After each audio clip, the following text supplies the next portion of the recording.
How far are we willing to go to keep ourselves part of our community before we part from it? They say every relationship should be equal parts give and take. The Arnold Park district of Midwest suburbia couldn't agree more. Let us enter the happy hamlet and see for ourselves what it means to give for your community.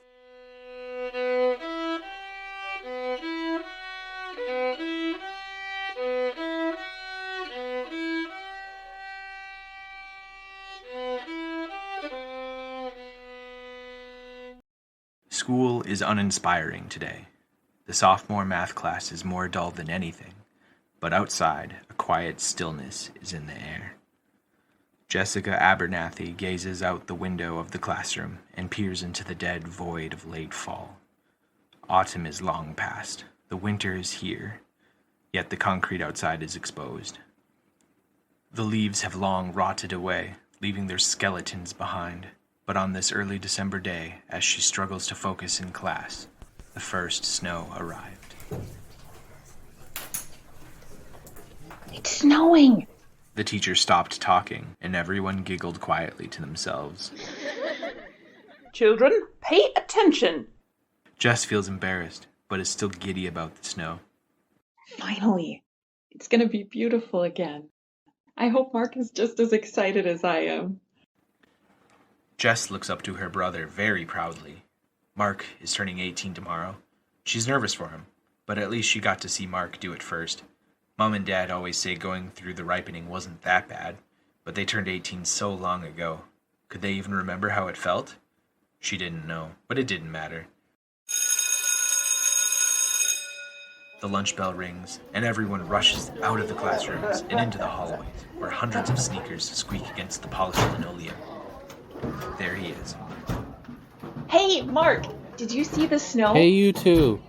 A teacher from a different class calls out to them. She teaches some of the younger grades and rarely talks to Jess and Mark. Really quick. Have you seen Tess or Nikki today? They're never absent. Tess and Nikki were Jess's younger cousins. And the teacher's right. They're never absent, at least not unexpectedly. They tell the teacher they don't know anything, and she brushes it off. Well, that's odd. Right? Yeah, but maybe Aunt Jean? He pauses, unable to formulate an excuse. They couldn't both be sick, right? I hope not. We just saw them yesterday at the temple. Yeah, they didn't seem sick. Oh, did you see the snow? Oh yeah, I almost forgot. It's gonna be such perfect hot chocolate weather. After school, they walk home together like always. Only this time, the grass is peppered with pure snow. Jess loves the quietness in the air when a fresh layer of snow covers the ground. It was tranquil. It isn't colder than it had been in weeks, but suddenly a chill hits Jess hard. She stops. The air feels wrong, like she's alone. You okay? Hey, Jess. Hey. Oh. Sorry. The chill in the air intensifies. Jess tries to breathe, but she can't. Everything around seems slow until time stops. She can't even panic. The only thing she can do is watch the worrying look on Mark's face. The feeling prolongs for an eternity before she realizes they were standing in the graveyard. The graveyard's about halfway home, but something's very wrong. The kind of wrong that is purged from memory as the event regresses deep within the brain. She has no explanation for Mark other than she feels cold. She tries to shake it off, knowing she'd be home soon, and she can relax before her mom and dad get home from the temple.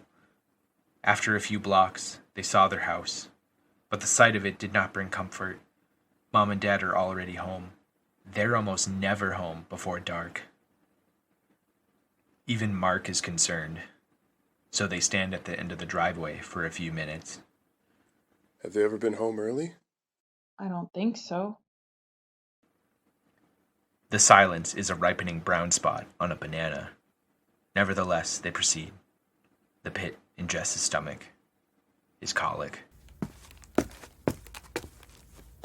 The door is open. They could hear their parents through the screen door. They are upset, but Jess can't make out what they're saying. Their voices stop when they walk in. Kids, come in here. There's something we need to discuss. They're in the kitchen. Jess hears them quietly discuss something. She only hears the words from her mother. I can't accept this. I cannot accept this. The rest is hushed by her father as they step into the kitchen.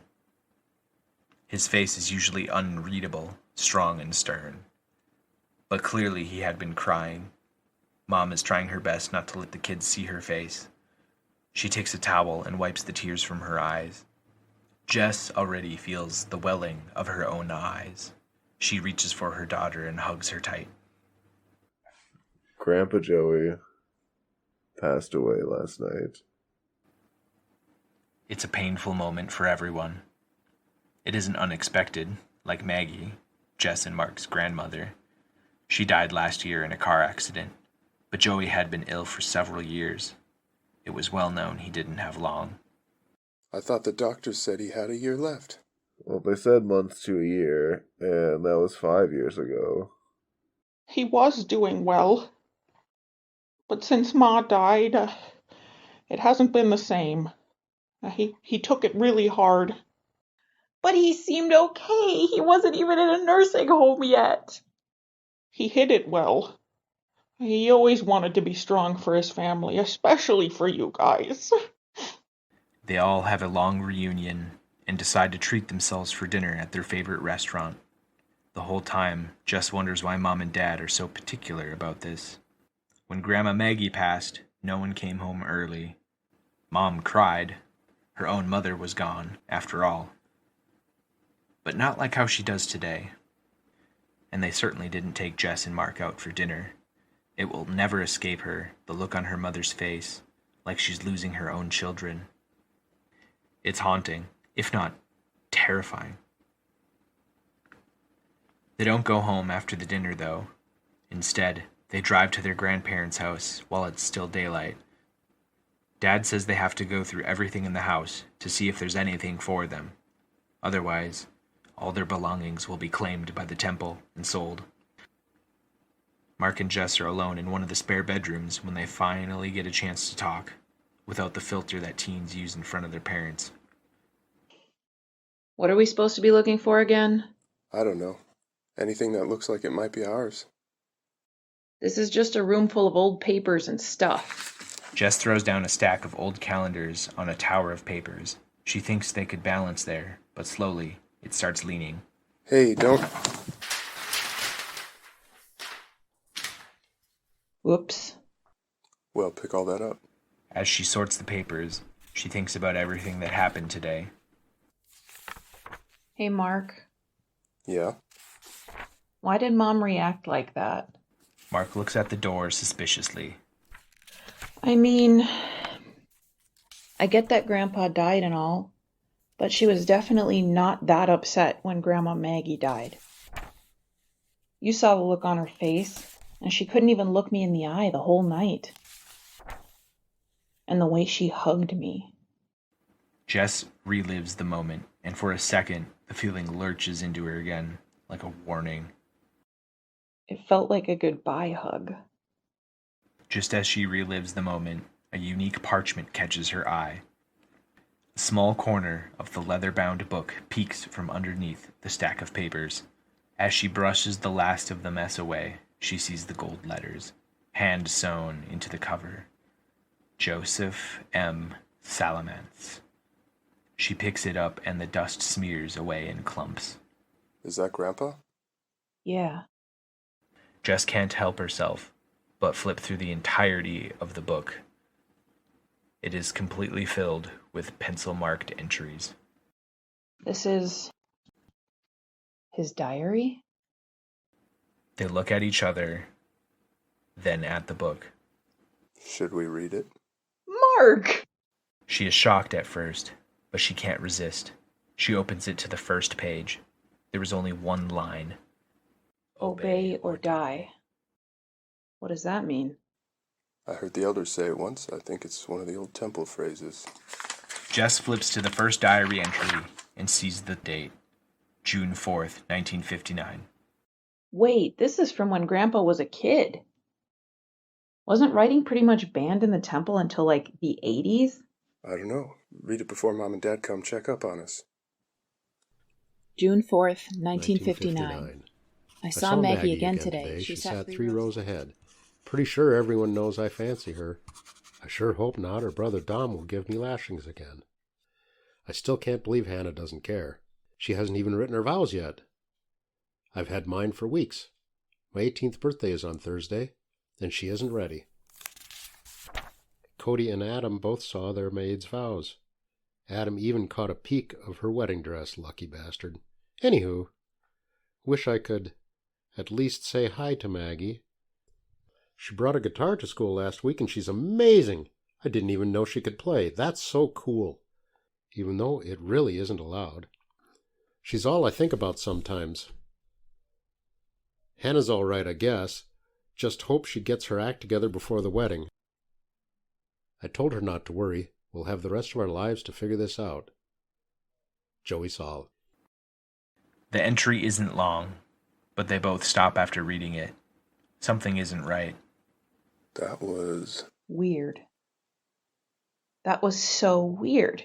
Grandpa was supposed to marry someone who wasn't Grandma? But Grandma Maggie is who he's talking about, right? So who's Hannah? Shh. They're coming.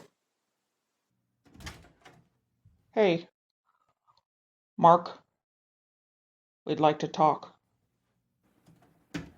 They leave, but Dad stays behind.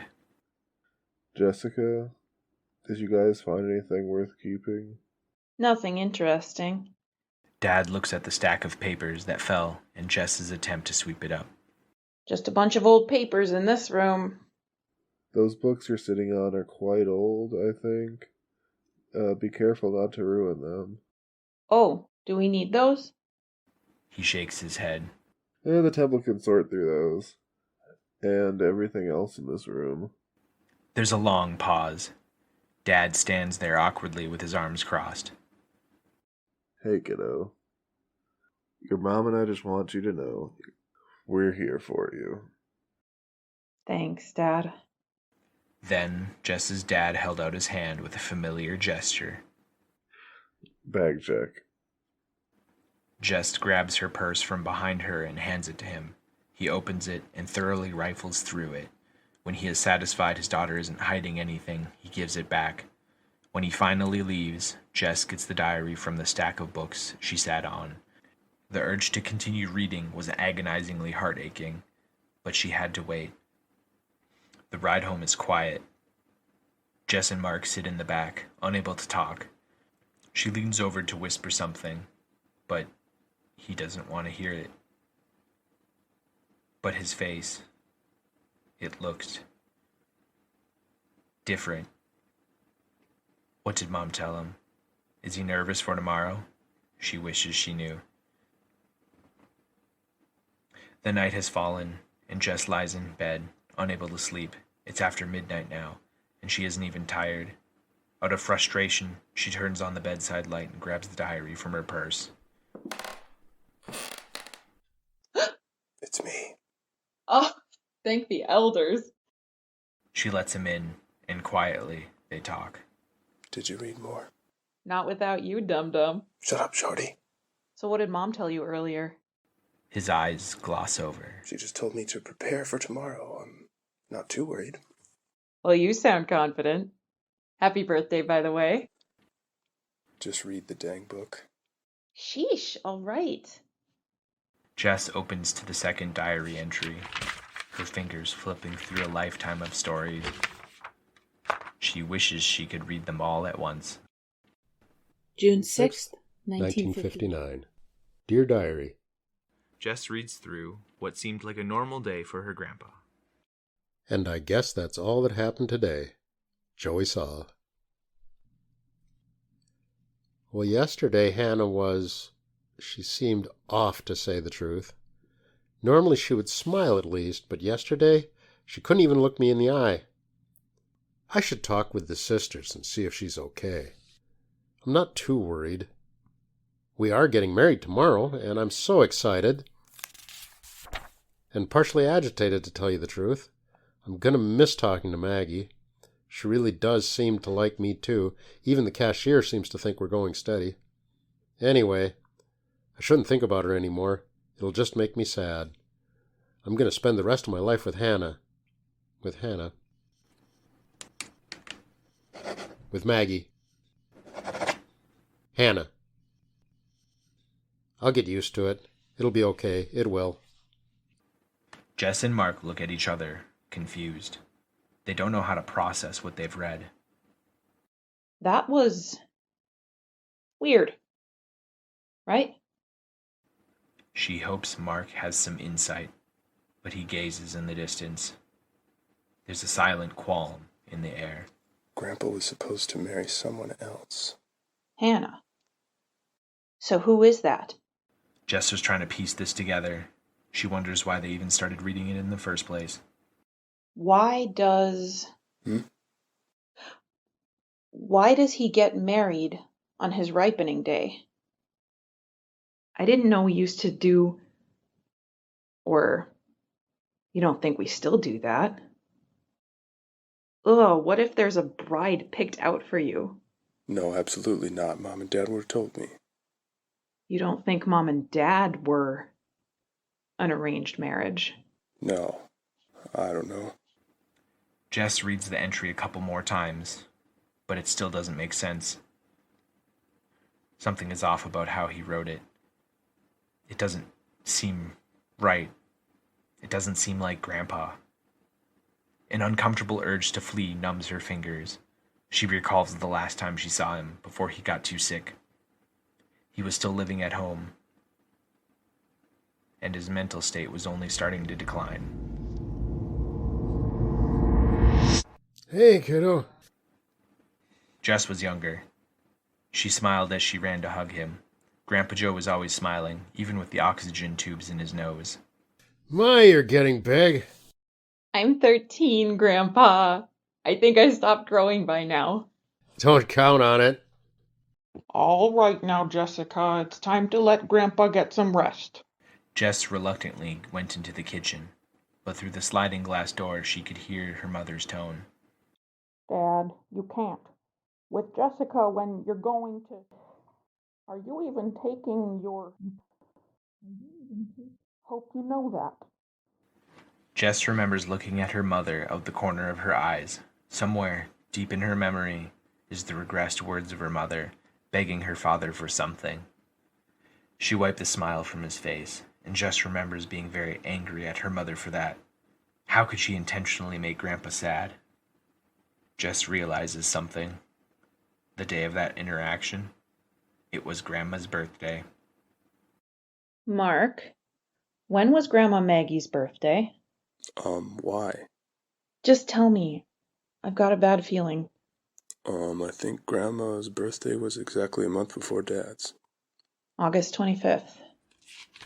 Jess flips through the diary until she gets to that date when she was 13. She's shocked at how many entries there were. Every page she flips is an entire day. She flips through Joey's entire life until she finally gets to the date she needs. She skims through a couple of regular entries and finds the one written with a shaky hand. What is that? August 27, 2004. Just waved the kids off. Mark and Jess seem like they're all right. I hope they had a good time while they were in town. I do love it when they take time to visit, especially since Mag's passed. I can't believe I'm about to actually write this. It's been years. But wow. I don't really know how to do this. I need to get my feelings out, though. I go to temple every day, just like me and Mags did. I've known for years they forbid these kinds of writings, as to prevent non-followers from seeing our practices. I've always felt guilty, but, to tell the truth, it's, as this diary has helped me cope, With the loss of my beloved, it's a place where my thoughts may stay in this world when I'm gone. And it's strangely comforting to know this will live on. I know the doctors don't think I'll make it another few years, but Little Jess is counting on me. I am a patriarch to her and her cousins. And if I perish, the temple will claim them in the name of heaven. It was painful to write, but I must accept the fact there is nothing anyone can do to stop the temple. If there was, it would have been done by now. We may not be able to openly promote these ideologies anymore, but that does not stop them from being spread through the temple followers. And I think I started to realize the temple isn't true after I started writing this diary. Something about seeing our practices written down makes it seem so obvious that it is false. The truth is that no one knows what happens after we die. Every religion has an explanation, but no one has actually come back to tell us definitely what happens. Could be anything, really. But who cares? I don't want the temple to continue these dark sexist practices anymore. I hate them. I've seen so many little girls sacrificed in the name of their fallen patriarch. And for what?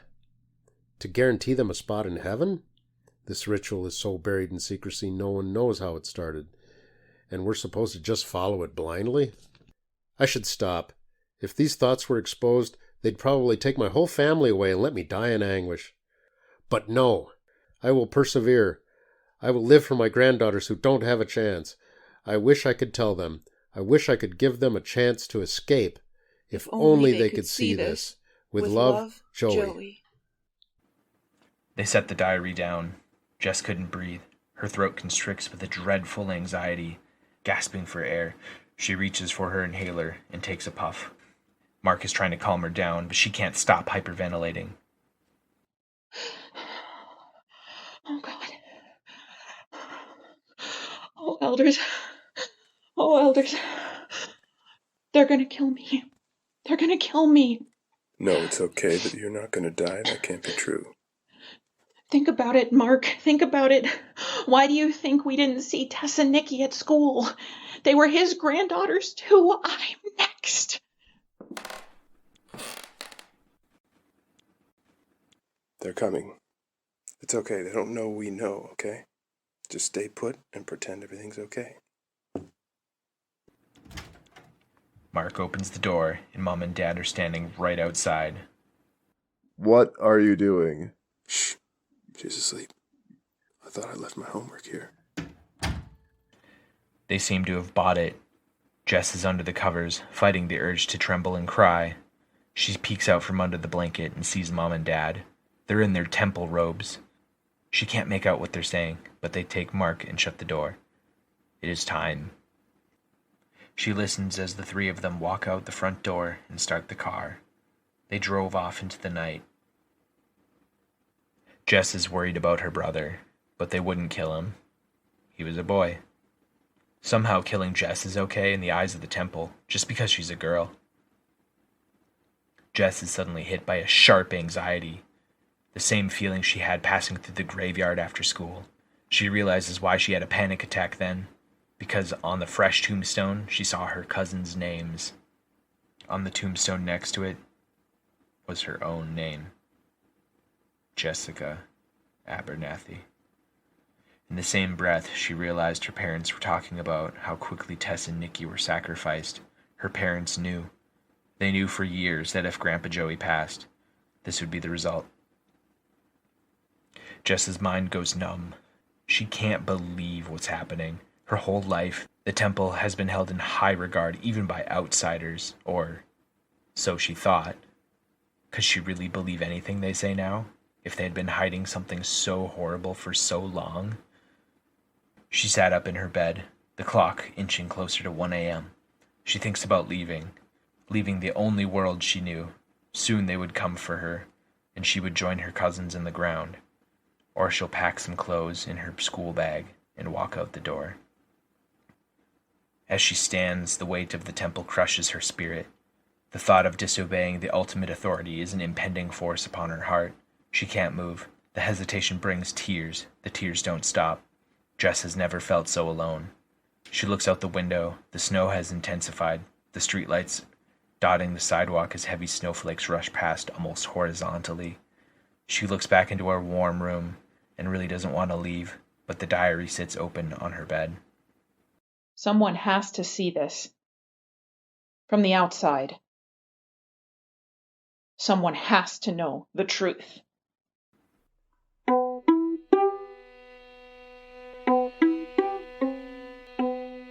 The most destructive practices do seem to have a way of making themselves unsustainable. In the meantime, you can find tonight's entry on a shelf in the autobiographical wing of the Creepy Quadrant.